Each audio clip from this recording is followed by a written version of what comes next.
This is interesting stuff, Nina. And one of the reasons I wanted to speak to you is because, as I said, my own background is similar in a sense as friends rather than family. But I'll tell you a little about my family background.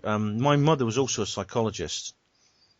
Right, She yeah. was she was actually trained as a counsellor. What happened was she actually she was a cinema usherette originally.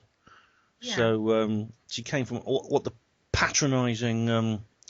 kind of patronising and conformist world tends to call working class or normal or average. Horrific, the class system I names. know I hate that kind of terminology, Yeah. but she was sort of like a normal average woman and doing a normal average job.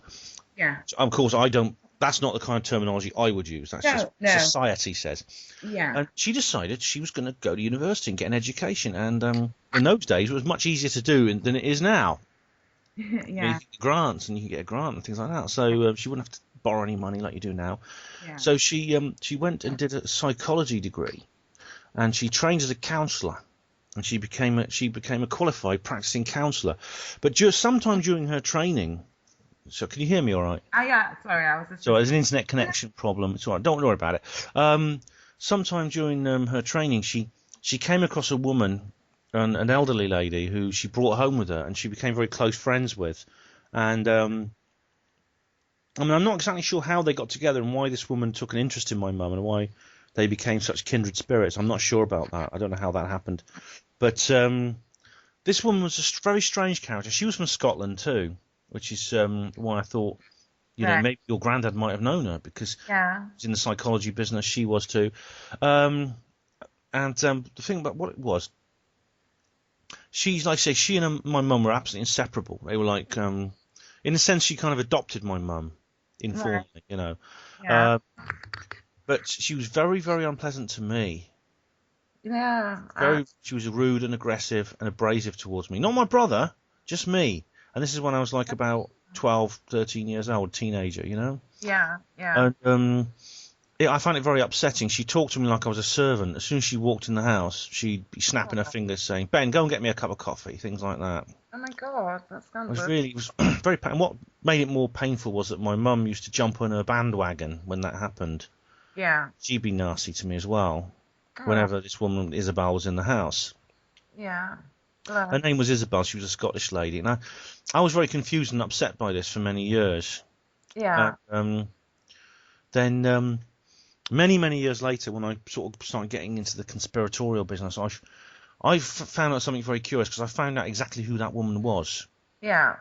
Now, Isabel is actually somebody who her full name is Isabel Menzies Lythe, Hmm. and for anyone who studied the history of psychological warfare, this is an absolutely infamous name. Yeah. She's one of the founders of the Tavistock Clinic, which became the Tavistock Institute, and she worked with the Tavistock Institute. And basically, a psychological warfare expert. Yeah. Yeah. And she used sort of like psychological warfare techniques, what I now recognise as psychological warfare techniques on me. Yeah. Yeah. It's very strange. She wasn't like this with my brother, only with me. Yeah. Like immediately the whole like good cop, bad cop thing going on, but within your own family. I mean, do you have any idea why she was using your family in this way, or what was different? Why your family kind of thing? That's a good question. I mean, I've often asked that because my as I said, it's really strange because I mean she was there all the time. I mean she seemed to come around almost every day, and she spent weekends with us. She seemed to be targeting our family. I mean, one of the things I noticed was she wasn't unpleasant to my dad as such, but she managed to sort of like have a way with him. She managed to hypnotize him and get Yeah. him to become very. Unfortunately, my dad was the kind of person who was very vulnerable to that sort of thing. He still is. My dad's slightly autistic, Oh, bless. and he's quite vulnerable in that sense. And Yeah. my mum and Isabel used to get together and bully him and bully me. I mean, she was worse. It was the worst with me. My dad was just expected to get coffee and things like that, and I was just, but I was sort of like, I was put under emotional abuse. There's no other word for it, Yeah. and I was just wonder. I mean, can you shed any light on my experience? Oh gosh. Or if you can't, I just thought I'd ask you. I mean, I'm not. I mean, I don't really know. I don't know really. I don't really know why. Why It's a big mystery, and I can't ask my mum now because my mum died in 2006. it does seem strange, doesn't it? You Mm. know, out of all of the families in the world, and all of the people that she must have come across, it was obvious. You know, it's obviously no mistake that it was your family that she chose. I mean, Yeah, it the seems question, very odd, doesn't it? yeah, of course, And I'm still a bit of a. You see, I don't know. You see, I have missing time in my life. I have yeah, periods of my life I can't remember. Mostly my sort of late teens, early 20s are a real blank.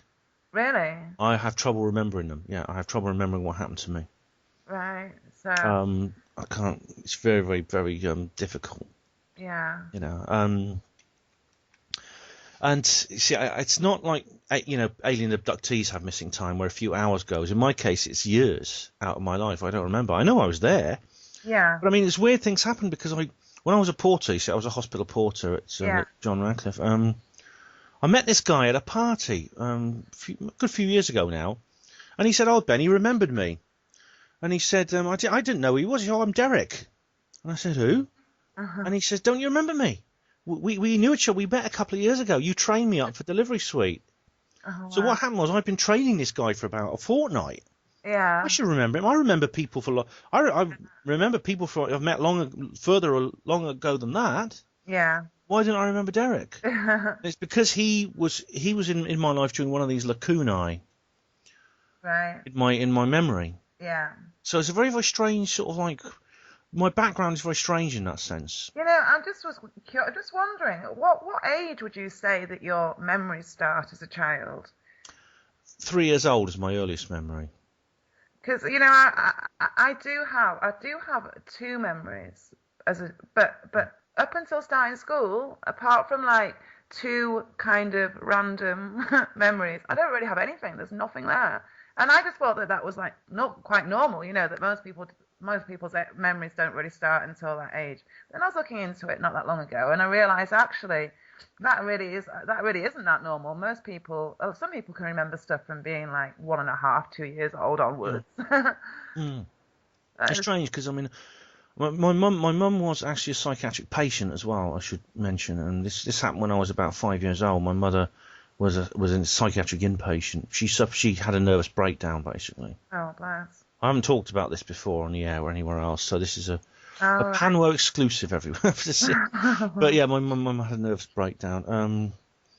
And then she recovered from that, and she carried on, and but obviously this would have hurt me when I was a kid. This would have upset me. Yeah, yeah, cool. Oh, excuse me. Ugh.